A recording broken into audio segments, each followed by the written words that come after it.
quero que você abra sua Bíblia em Mateus 28, versos 16 a 20.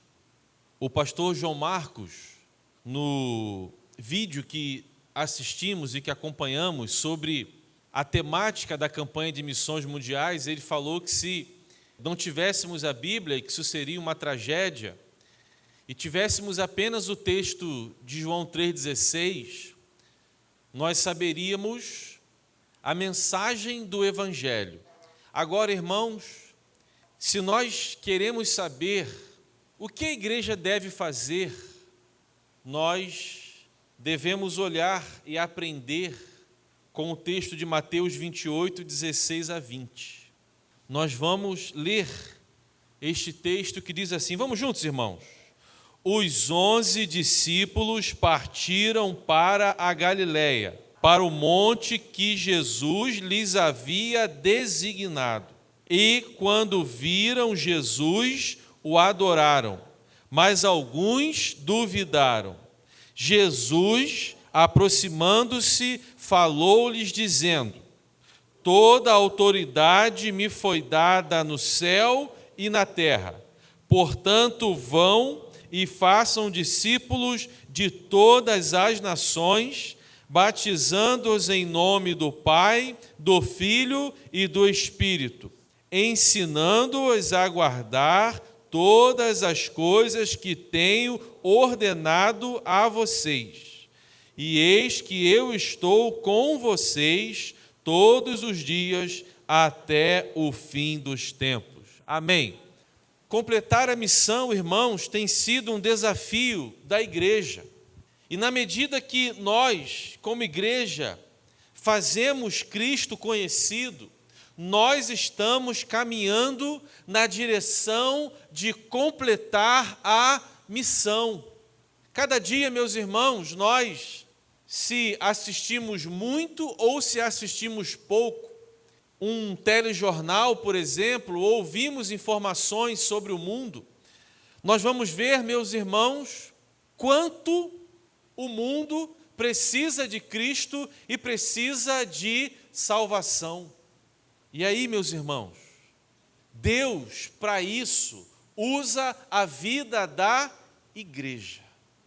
E cada crente em Cristo Jesus é um missionário. Se não é, precisa entender e aceitar isso na sua vida. Deus tem levantado missionários em todos os lugares. Tem aqueles que nesse exato momento, mais de 2.000 são liderados pela nossa junta de missões mundiais, de mais de 2.000 missionários, irmãos. Mas todos nós também o somos. O início do verso 16 diz: os 11 discípulos partiram para a Galileia. Estes irmãos eram, naquele momento, os líderes da igreja do Senhor, que encabeçavam aquele movimento que Jesus havia iniciado. Eles são chamados de discípulos. Discípulos são aqueles que seguem o Mestre Jesus, os discípulos de Cristo Jesus. Quando nós aceitamos Jesus Cristo como Senhor e Salvador da nossa vida, nós nos tornamos então o quê? Discípulos. Até Jesus Cristo ser o Senhor e o Salvador da nossa vida, nós seguimos o nosso coração enganoso, levado por todos os ventos de qualquer coisa que conduz um coração vazio do Senhor, portanto enganoso. As paixões da carne, os princípios deste mundo, eram que governavam, que conduziam a nossa vida. Mas agora nós somos novas criaturas em Cristo Jesus. As coisas velhas se passaram e tudo se fez novo. Nós somos agora, meus irmãos, discípulos de Cristo Jesus. Nós pegamos a nossa cruz e seguimos o nosso Mestre Jesus. Todos nós temos esse chamado, na medida que entendemos o plano perfeito de Deus para cada um de nós. O plano de vida. Há um propósito para a nossa vida em Cristo Jesus. Não existe ninguém sem um propósito de vida. E Deus vai conduzindo os seus discípulos e usando a vida dos seus discípulos e se dando a conhecer aos seus discípulos e enviando os seus discípulos por onde Ele quer que sejam enviados, para que Jesus seja conhecido. Portanto, meu irmão e minha irmã, há um propósito de Deus para a sua vida. A sua vida tem valor. Independente de como tenha sido a sua história, a sua vida tem valor e há um propósito na sua vida. O propósito da sua vida é viver para a glória de Deus e cumprir a missão que Ele tem para você. E aí, no cumprimento dessa missão, Deus vai direcionando a nossa vida do jeito que Ele quer, para o louvor da sua glória. O Senhor tem nos chamado para sermos seus discípulos, seus servos, propagarmos a sua mensagem de vida, porque recebemos o amor do Pai. E o amor do Pai, o amor de Deus é tão grande sobre a nossa vida que nós não conseguimos nos calar, reter esse amor. Nós levamos esse amor adiante. E o Senhor, então, tem conduzido e tem levado a nossa vida por diferentes lugares para que a mensagem dEle possa ser pregada. Agora, uma coisa interessante, meus irmãos, há um propósito de Deus para a nossa vida. Como cantamos aqui, estamos lendo, há um chamado de Deus para a nossa vida. Deus quer usar a nossa vida, e Deus está usando a nossa vida, e na medida que permitirmos Deus usar a nossa vida, Ele vai usar a nossa vida ainda mais.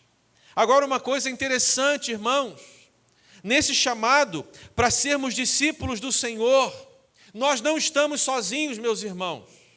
O Senhor tem o quê, irmãos? Toda a autoridade no céu e na terra. O versículo 20 termina assim: e eis que estou com vocês todos os dias até o fim dos tempos. Quando entendemos o propósito de Deus para a nossa vida e vivemos o propósito de Deus para a nossa vida, meus irmãos, nós temos o santo, o bendito privilégio de termos o Senhor conosco em todo o tempo. O Senhor não nos deixa sozinhos. É Ele quem conduz a nossa vida. Um testemunho, irmãos. Deus tem me dado o privilégio, tem sido misericordioso em me permitir ser um daqueles que se juntam a outros 11 para escrever o devocional, a Bíblia todo dia. Irmãos, é uma luta, porque os irmãos não têm noção para escrever o devocional. Todo ano lá em casa, quando surge a época do devocional, Carol até fala: ixi, vai começar. Hoje, eu ouvi um testemunho de um irmão da nossa igreja, que comprou 12 devocionais e presenteou várias pessoas.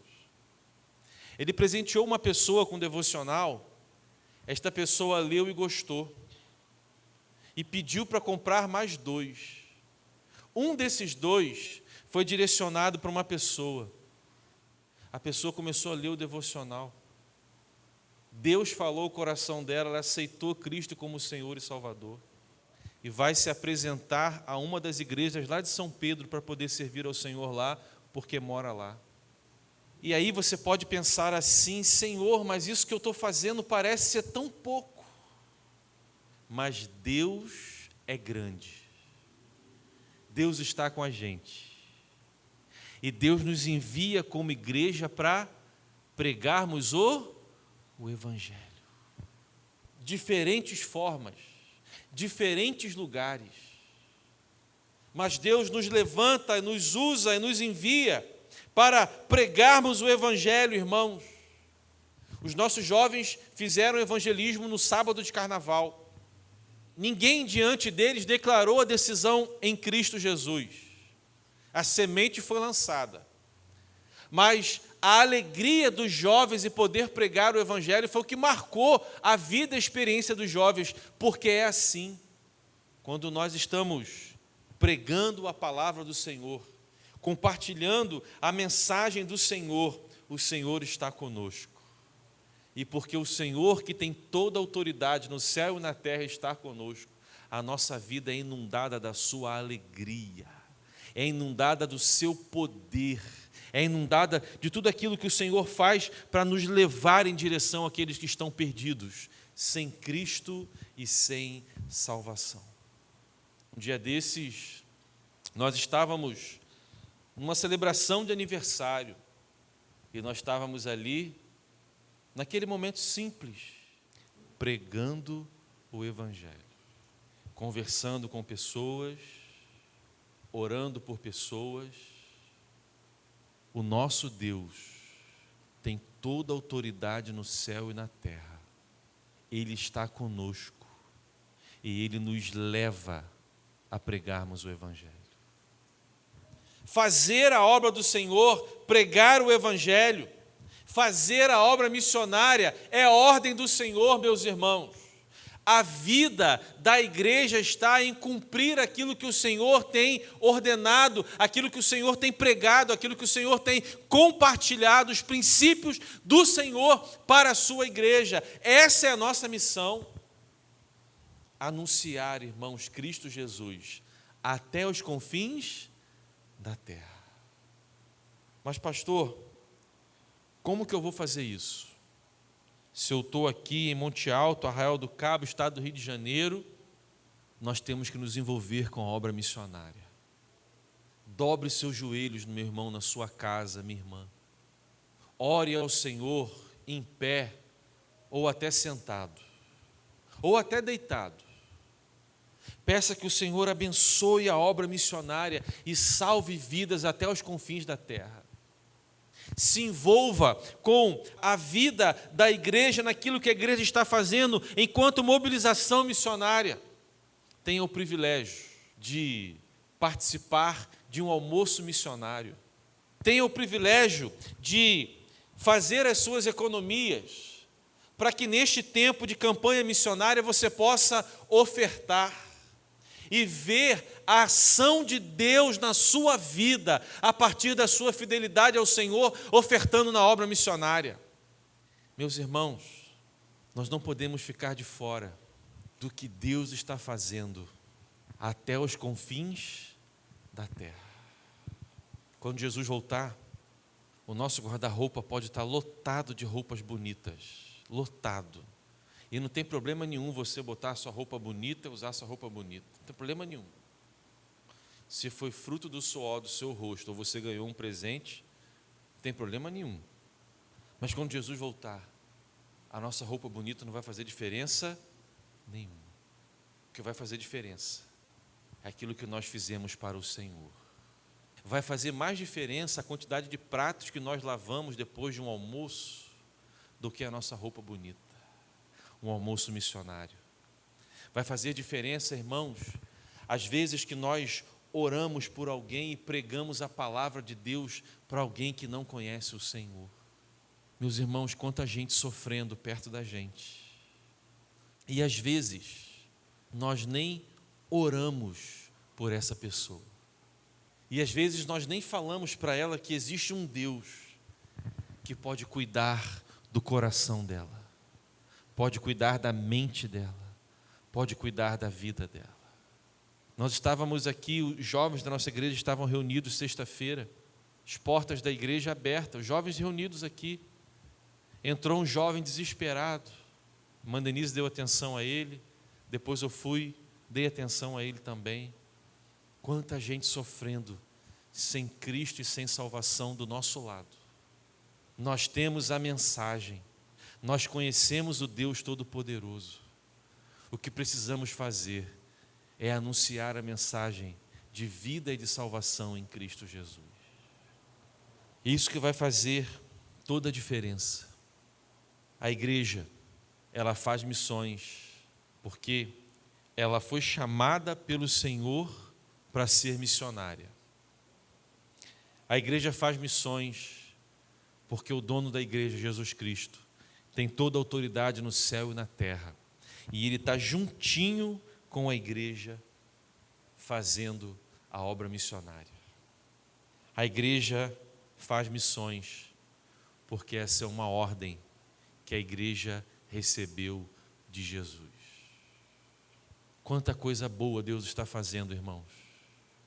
Nós não tínhamos aqui missionários mobilizadores, já temos um casal, o irmão Denilson e a irmã Sueli. Nós temos pessoas que estão se disponibilizando para fazer a obra do Senhor. Que coisa boa! O que você pode fazer para ser parte do cumprimento da missão de Deus até os confins da terra?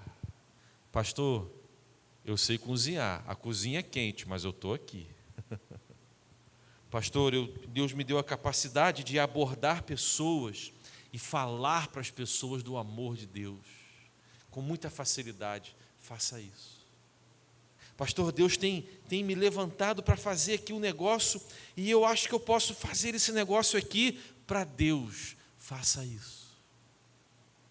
Pastor, como eu gosto de ficar horas e mais horas em oração, conversando com meu Deus. Ore pelos missionários. Ore pela obra de missões.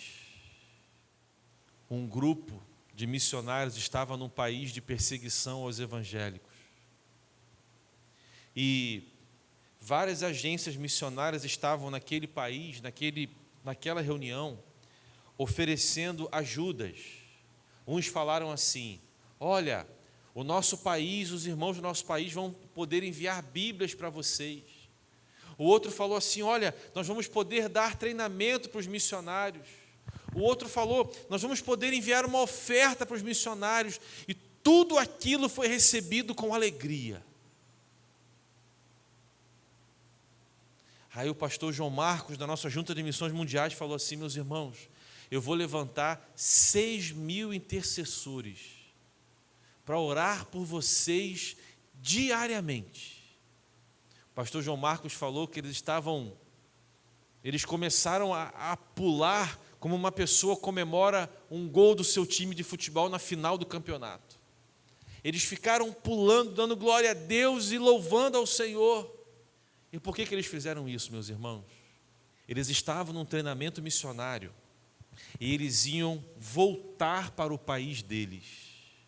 Ao voltar para o país deles, a probabilidade de, após eles evangelizarem a primeira pessoa, serem presos na sequência, era quase que de 100%. Quando o pastor disse que pessoas iriam orar por eles, eles deram pulos de alegria e glorificaram ao Senhor, porque eles criam que se eles estivessem presos, mas que se pessoas estivessem orando por eles, Deus poderia abrir os cárceres das prisões. Eles sabiam que se eles estivessem presos, e se Deus quisesse que eles continuassem presos, Deus iria usar a vida deles para pregar a outros presos dentro das prisões. E aqui às vezes a gente reclama, né, irmãos? Se está um pouco mais de calor e não ligou o ar-condicionado. Os nossos irmãos lá vão evangelizar uma pessoa, sabendo que serão presas. Nós não podemos ficar de fora do que Deus está fazendo. Se envolva na obra missionária. Entenda que Deus tem um chamado e um propósito para a sua vida. E Deus vai usar você. Tudo que você quiser fazer no reino de Deus, há um lugar para você servir na igreja. Porque a igreja é o reino de Deus na terra. É a igreja. Quem sabe um dia da sua vida, você era adolescente lá, e num apelo missionário você falou: eu quero ser um missionário, eu quero ser uma missionária, mas você não foi para algum lugar, não entregou a sua vida integralmente para isso. Mas aí você lembra hoje, o Espírito Santo de Deus faz você lembrar disso hoje. Se coloque nas mãos de Deus. Senhor, eu sou mecânico, mas a minha vida está aqui, Senhor. Como o Senhor quer usar a minha vida? A minha vida está aqui, Senhor. Usa a minha vida. Amanhã eu vou dar aula no seminário, irmãos. Tem lá uma classe bonita lá de alunos. Tem jovem, tem gente com cabelo branquinho lá, irmãos. Deve ter lá uns 50 alunos, Felipe. Uns 50 alunos. Mas pessoas que entenderam que tinham que estar ali, independente da idade delas, se capacitando para servir melhor ao Senhor.